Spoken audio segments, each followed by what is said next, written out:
Voilà la finale de la Ligue des Champions à Istanbul opposera donc l'Inter à Manchester City, une finale inédite, évidemment, puisque tout est à peu près inédit avec Manchester. Il y a donc eu deux demi-finales. Je vous ai épargné un post unique sur le derby retour de Milan qui a été une immonde purgeasse, un match italien presque jusqu'à la caricature, avec beaucoup d'anti-jeux, beaucoup de sournoiserie, beaucoup de physique aussi bien sûr, mais bon, pas grand chose de bien excitant à se mettre sous la dent niveau football. Voilà, le but de la victoire a été marqué par Lautaro Martinez sur la seule erreur de McMaignan du match. Mais voilà, c'est sur l'ensemble de cette demi-finale, l'Inter était quand même très nettement supérieur à son voisin dans tous les secteurs.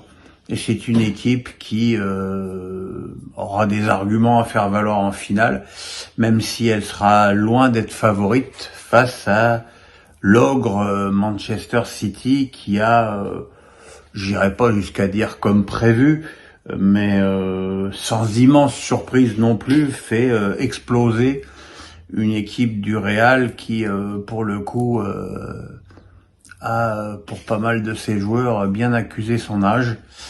4-0, c'est un score assez incroyable. 4-0 sans but d'Haaland. Hein. Bon, c'est pas de sa faute aux Norvégiens, parce que les trois plus beaux arrêts du match de Thibaut Courtois, ils ont été sur des tentatives de Haaland.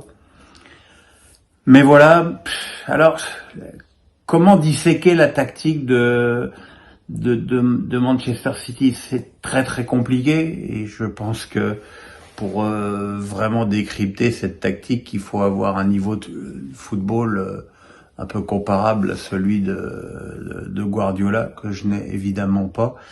Ce que je pense, c'est que c'est une tactique très huilée, très précise, mais qui est quand même aussi animée par des très grands joueurs. Et c'est sûr que lorsque tu alignes des joueurs de ce niveau et recrutés aussi à ce prix, c'est un petit peu normal d'avoir une équipe formidable. Les deux premiers buts de City ont été marqués par ce footballeur exceptionnel qu'est Bernardo Silva. Le premier d'une très jolie frappe au premier poteau, le deuxième d'une tête aussi intelligente et fine que ce joueur portugais l'est. Alors depuis quelques jours, nos amis les médias annonce que c'est le premier choix du Paris Saint-Germain, ce que je veux bien croire, mais que Manchester City est vendeur. Je ne sais pas si Manchester City, ce soir, est toujours aussi vendeur d'un joueur aussi intelligent, aussi important et d'aussi efficace. Troisième but a été marqué par Militao contre son camp sur une tête d'Akanji. Le quatrième but par Martinez, magnifiquement servi par Foden. Voilà, le Real a été inexistant, vieillissant au milieu. Je pense que tu ne peux plus jouer avec Kroos et Modric à l'âge qu'ils ont aujourd'hui contre un rouleau compresseur comme le milieu de City. Je pense que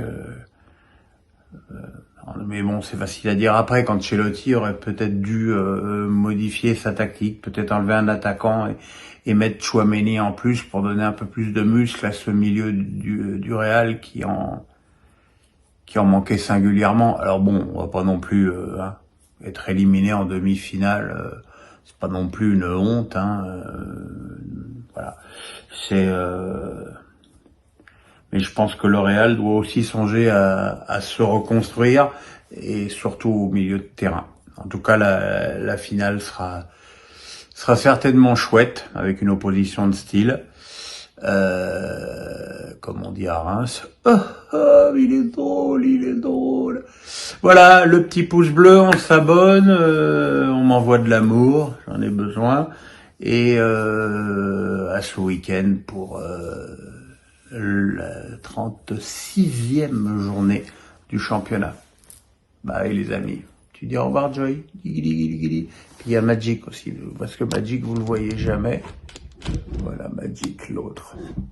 Ah mon titi. Et là c'est le bordel parce que on est encore en plein déménagement. Voilà. Bisous les amis, ciao.